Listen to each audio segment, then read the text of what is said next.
Ce matin, sur le front, tout semble calme. Mais l'ennemi est partout. C'est ici, à Roghani, dans l'est de l'Afghanistan, qu'a germé la branche afghane de Daesh. Et dans ces montagnes, à la frontière du Pakistan, se cachent aussi les talibans.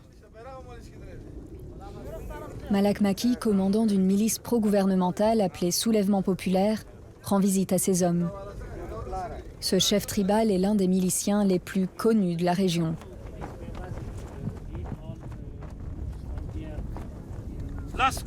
Pendant 10 ans, ce secteur était contrôlé par les talibans. Il y avait des bases partout. Il y a 2 mois, nous avons mené une opération et nettoyé la zone.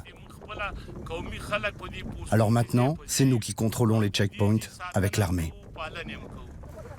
Marié 2 fois, père de 14 enfants, ce patriarche a pris en main la sécurité de son village et de ses alentours. Depuis 3 ans, il dit commander environ 200 hommes qui tiennent des bases à travers la vallée.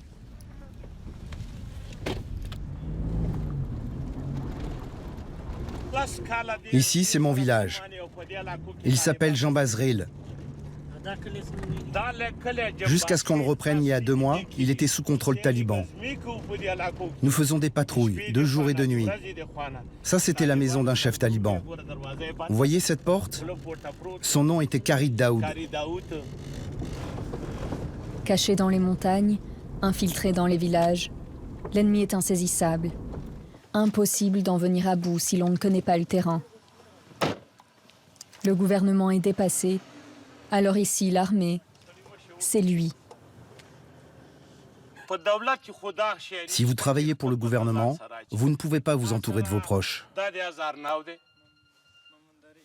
Regardez, lui, il vient du district de Mandara, lui de Chinois. Lui aussi vient d'un district près d'ici. Ils viennent de différentes tribus locales et je les garde tous autour de moi, car j'ai confiance en eux. Yar Mohammad, 43 ans, est originaire du même village que le Malak. C'est un ancien soldat de l'armée nationale qui a rejoint la milice il y a 2 ans. Dans l'armée, on nous envoyait très loin. Il m'arrivait de passer 1 an ou 1 an et demi sans voir ma famille. En 9 ans dans l'armée, je n'ai vu ma famille que 3 ou 4 fois. Alors je suis venu ici pour être plus près de mes enfants. En plus, nous sommes dans une guérilla. C'est très différent d'une guerre régulière. Ici, je connais le terrain aussi bien que nos ennemis. C'est pourquoi beaucoup d'autres soldats ont choisi de quitter l'armée pour se battre dans des milices et défendre leur village. Souvent, les chefs tribaux créent leur milice tout autant pour se protéger contre les talibans que pour venger un proche. Malak Maki n'échappe pas à la règle. Ça, c'est mon fils. Il a été tué par les talibans. Voici sa tombe.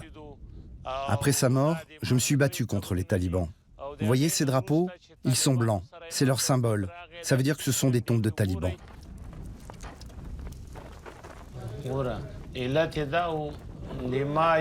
Mon fils faisait partie de la police des frontières. Les talibans sont venus jusque dans sa maison pour l'assassiner. Alors j'ai réalisé que ces gens ne sont pas de vrais Afghans. Ce ne sont pas des musulmans. J'ai ressenti le besoin de me lever contre eux. J'ai pris les armes pour mon sang et pour ma patrie. 2 mois jour pour jour, après la mort de mon fils, à 16 heures, j'ai tué le chef taliban qui avait ordonné sa mort. Je le connaissais. Il s'appelait Fateh Omar. Depuis 2001, les États-Unis sont engagés en Afghanistan au nom de la guerre contre le terrorisme. Aujourd'hui, 18 ans plus tard, Donald Trump annonce le retrait total des troupes. Mais le pays est plus instable que jamais. Et sans la force de frappe américaine, l'armée afghane a peu de chances de contrer les talibans, les groupes criminels et la branche afghane de Daesh.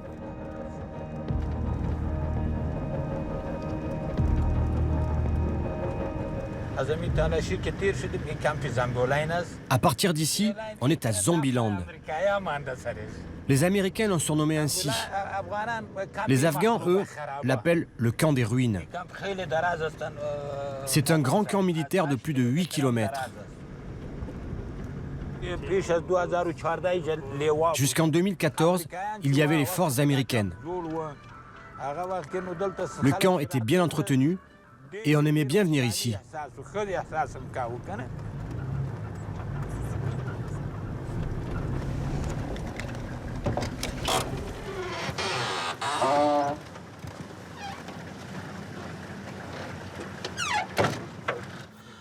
Maintenant, les talibans essayent d'entrer ici pour faire des attentats suicides. Nous ne voulons pas qu'ils puissent se cacher parmi les ruines pour tirer ou se faire exploser. Alors, tout doit être détruit. Jusqu'en 2014, Zombieland s'appelait Camp Shank. C'était l'une des plus grandes bases américaines d'Afghanistan. Elle comptait 50 magasins, 4 salons de beauté, 3 restaurants et une académie où les forces de la coalition internationale enseignaient aux soldats afghans la doctrine en vogue de la contre-insurrection. Mission, rendre l'armée afghane indépendante et capable de vaincre seule les talibans. Aujourd'hui, Camp Shank est un terrain vague, un no man's land dans une base de l'armée afghane. Le général Abdul Razak Safi, qui dirige la base, redoute le retrait des troupes américaines et de celles de l'OTAN qui conseillent les forces de sécurité afghanes. Ça fait 40 ans que je fais la guerre. Dans cette province du Logar, il y avait 700 000 habitants. Mais à cause des combats, il n'en est resté que 50 000. Toute la région est devenue comme un cimetière, comme le camp de Zombieland.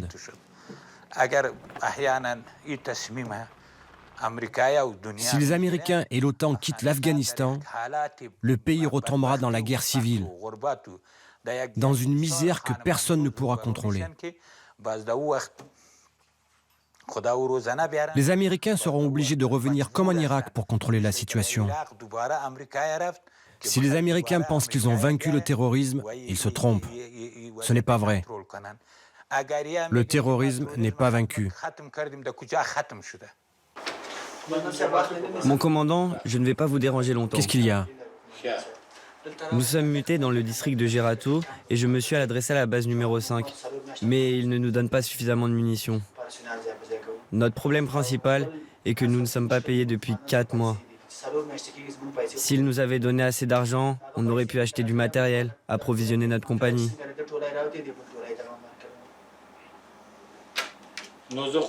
Si tu m'avais dit ça avant, j'aurais appelé le commandant de l'interarmée. Je suis venu plus tôt, mais vous étiez occupé.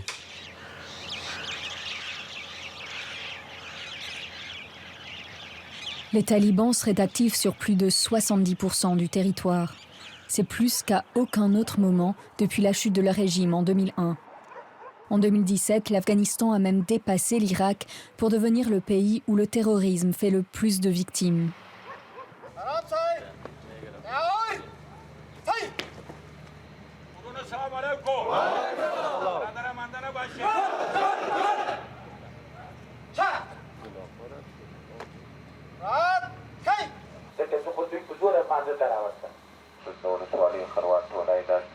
Les forces américaines étaient présentes dans les districts de Karwar, Roshi, Momandaga et Baraki Barak. Quand elles sont parties, il y a eu des inquiétudes. Mais c'est notre devoir et notre droit légitime de défendre notre pays et notre peuple.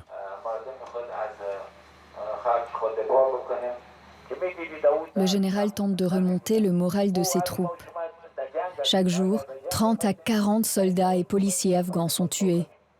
En 2014, les troupes de l'OTAN, qui se battaient comme les États-Unis aux côtés des Afghans, sont parties pour ne laisser qu'une mission de conseil et de formation. Maigre héritage de cette présence, des uniformes, des casques, des véhicules que les Afghans ont récupérés. Le reste, ces jeunes hommes l'ont parfois dégoté au marché. Car le gouvernement, miné par la corruption, n'a pas les moyens de subvenir aux besoins de ces régiments.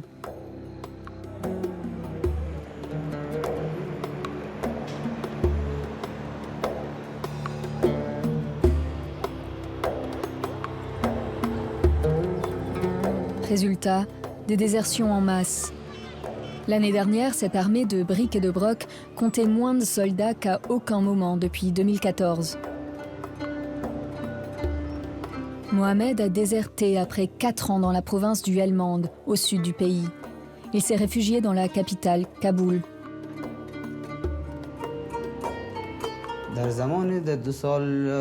Les premières années, la situation était bonne, car les forces étrangères nous aidaient et nous approvisionnaient. Les blessés étaient évacués dans des hélicoptères et des avions. Mais maintenant, les blessés restent sur place, à mourir. Et l'ennemi se cachait dans la forêt, derrière les arbres. Et c'était difficile de différencier les villageois des combattants. Parfois, en nous voyant arriver, ils cachaient leurs armes et on nous disait « Pourquoi vous vous en êtes pris à un civil ?» Ou alors, si on parvenait à capturer un ennemi, il était relâché en versant un bakchich. J'ai fini par déserter, car la plupart de mes amis sont morts. Les autres sont blessés, ils n'ont plus de jambes ou plus de mains, ou sont aveugles. La situation devenait intenable. Alors je me suis dit, ça suffit. Je préfère devenir travailleur journalier. Le gouvernement a dû se rendre à l'évidence. L'armée est insuffisante et la présence étrangère, pas éternelle. Alors les milices comme celle de Malak Maki sont indispensables. Déterminés à protéger leur village avec une excellente connaissance du terrain, ce sont en théorie des combattants idéaux que l'État s'est résolu à armer et à financer en partie. Depuis son QG dans un petit village, Malak Maki affiche crânement ses ambitions.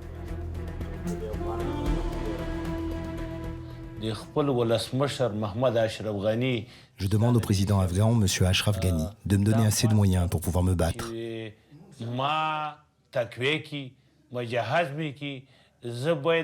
Pas seulement à Rouhani, mais dans tout l'Afghanistan. Je les éliminerai tous.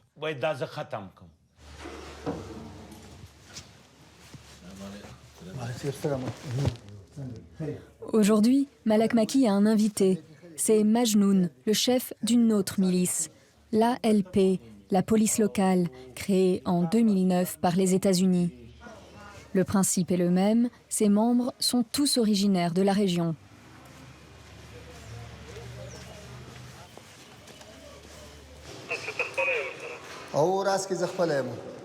Le QG de Majnoun se trouve à quelques mètres de celui de Malak Maki. Aujourd'hui, l'ALP compte environ 28 000 miliciens à travers le pays qui se battent eux aussi aux côtés des forces régulières.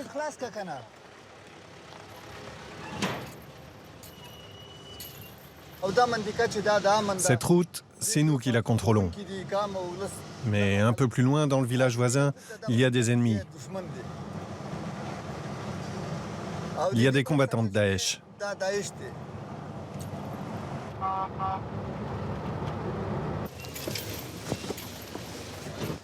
Il y a 2 jours, cette base de l'ALP, à quelques kilomètres du village, a été attaquée par les talibans.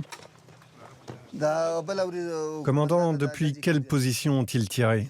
Ils ont commencé à tirer depuis Siraj. Ils ont lancé 2 roquettes de ce côté-là. Comment vous avez riposté? On s'est tourné par là pour les affronter face à face et on les a attaqués du côté de Mirzakhel. Et quelqu'un a été blessé de notre côté? Non, non, non. Et du leur? Oui, ils ont eu des blessés et des morts. Avant, on se battait seul et on payait nous-mêmes les armes et la nourriture. Puis, les étrangers ont créé la police locale. Ce sont les étrangers qui ont érigé nos bases et qui nous ont donné nos armes. Maintenant, nous sommes très forts et les talibans ne peuvent pas nous vaincre. Ils posent des mines sur les routes, mais ils sont incapables de nous affronter directement.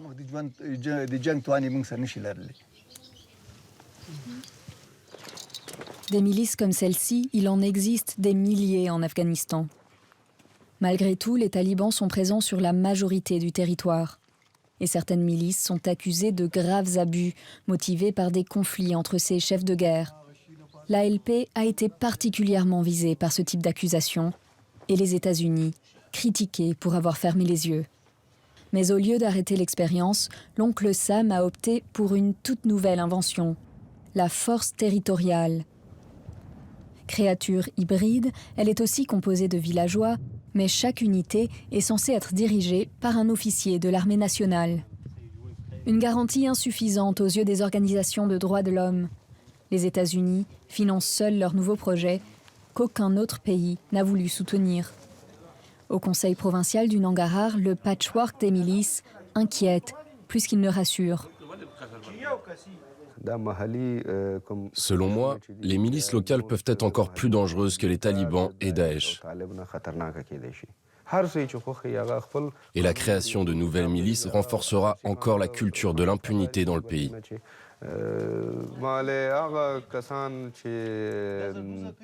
La majorité, sinon tous les chefs de ces soulèvements populaires, police locale et armée territoriale, sont aussi des trafiquants qui entretiennent des liens avec les talibans et Daesh. C'est une menace sérieuse. Et si vos soulèvements populaires, police locale et armée territoriale participent au trafic, aux enlèvements et font même leur business avec les terroristes, qui est-ce qui combattra tout cela? Qui est censé apporter la paix? Les craintes d'Ahmad Ali sont loin d'être infondées. Direction Khost, à 8 heures de route vers le sud. Dans cette région, on craint autant les extrémistes que les milices. Ici, les Américains soutiennent encore un groupe armé, la KPF, Khost Protection Force. Selon une longue enquête du New York Times, ce sont des agents de la CIA qui recrutent, forment et équipent les membres de cette milice. Seulement voilà, comme l'ALP, la KPF est elle aussi accusée de torture, d'exaction et même de crimes de guerre.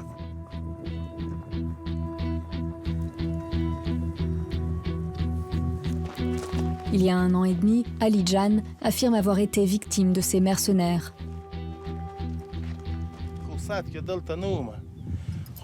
La KPF est arrivée en pleine nuit.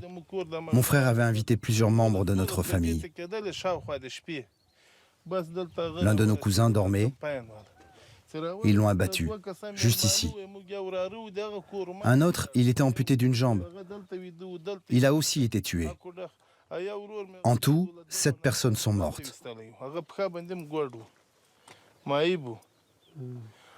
5 ici et 2 autres abattus vers ces arbres, là derrière.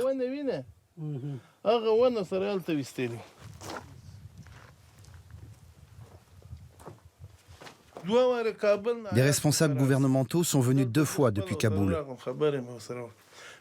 Et je leur en ai parlé personnellement. Le président Ashraf Ghani a promis que la lumière serait faite sur cette affaire. Mais depuis, pas de nouvelles. Cette milice est censée nous protéger. Du coup, on ne sait pas qui sont les bons et qui sont les méchants. En fait, même les bons deviennent les méchants. Et ils nous tuent.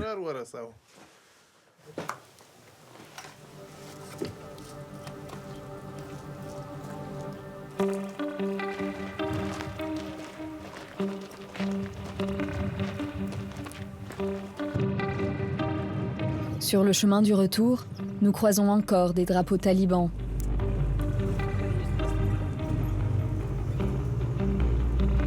Ali Jan assure que sa famille n'a aucun lien avec eux, mais qu'il l'effraie quand même moins que la Khost Protection Force. Des milices parfois criminelles, des talibans qui ne cessent de gagner du terrain, une armée en déliquescence. Et depuis 2015, les Afghans font face à une nouvelle menace. La branche afghane du groupe État islamique. Coupable de massacres particulièrement barbares qui ont fait plus de 2000 victimes en 2018 selon l'ONU. Il y a 2 ans, l'EI a fait irruption dans le village de Zardana. Depuis, elle vit dans ce camp avec ses enfants. Les combattants de Daesh tuaient tous les hommes. Ils prenaient de petits enfants, comme ça, et séparaient leur tête de leur corps. Ils emmenaient les jeunes filles avec eux. Quant à nous, les femmes âgées, ils nous tuaient. Je les ai vus jeter l'un de mes voisins par la fenêtre et l'abattre. Ils ont ensuite obligé sa femme et 2 de ses filles à venir avec eux. Et ils ont massacré ses enfants. Un soir, nous avons quitté la table du dîner et nous avons tout laissé derrière nous. Tout le monde essayait de courir plus vite que les autres.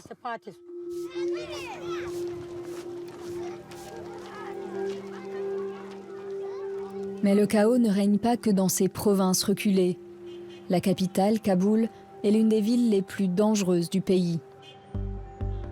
Meurtrie par des attentats à répétition et une criminalité toujours en hausse, défigurée par un réseau de murs anti-explosion. Pour se protéger, la plupart des habitants se procurent eux-mêmes des armes. Abdul Wahid est vendeur d'armes au marché. Ici, pas besoin de permis pour faire ses courses.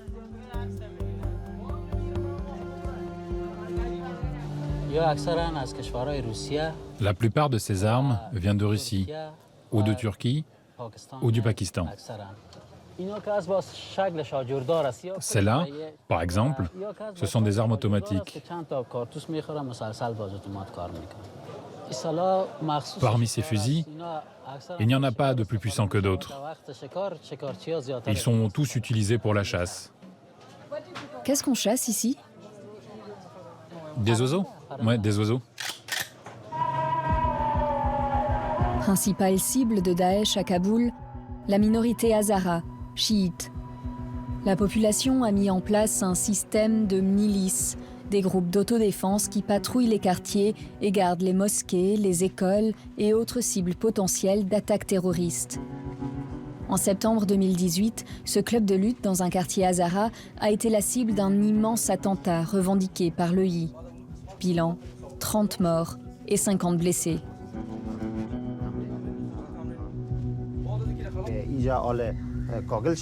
C'est ici que le kamikaze s'est fait exploser. Le trou a été comblé, mais on voit toujours des traces. Le toit aussi a été remplacé, car il était défoncé. Tout était détruit. Quand je suis entré dans le gymnase, j'ai vu des mains, des pieds, des bouts de corps humains. Il y avait du sang partout. C'était terrifiant. Ceux qui étaient blessés ou qui n'avaient rien restaient tétanisés, notre tête tournée. Pendant 5 minutes, ou peut-être 7 ou 10, je ne sais pas, personne n'a crié.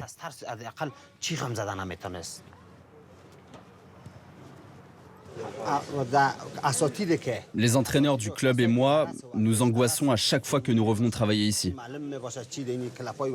Quand j'arrive, je regarde toujours derrière moi pour voir s'il y a un danger. Je ne suis pas serein du tout. Plus de la moitié de ces garçons que vous voyez n'ont pas dit à leur famille qu'ils étaient ici. Leurs parents ne les laissent plus faire de sport, par peur qu'il y ait un autre attentat. D'ailleurs, ceux qui en ont les moyens ont retiré leurs enfants de l'école et ont engagé un professeur particulier.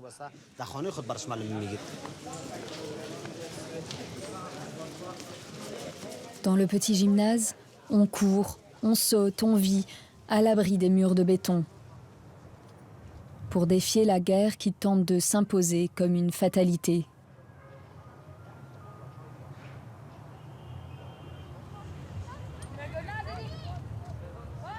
Sur les collines autour de Kaboul, les morts et les vivants se mélangent et l'on pleure toujours plus de victimes.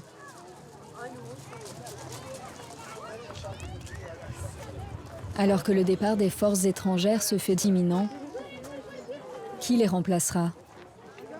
Combien de portraits faudra-t-il encore afficher ?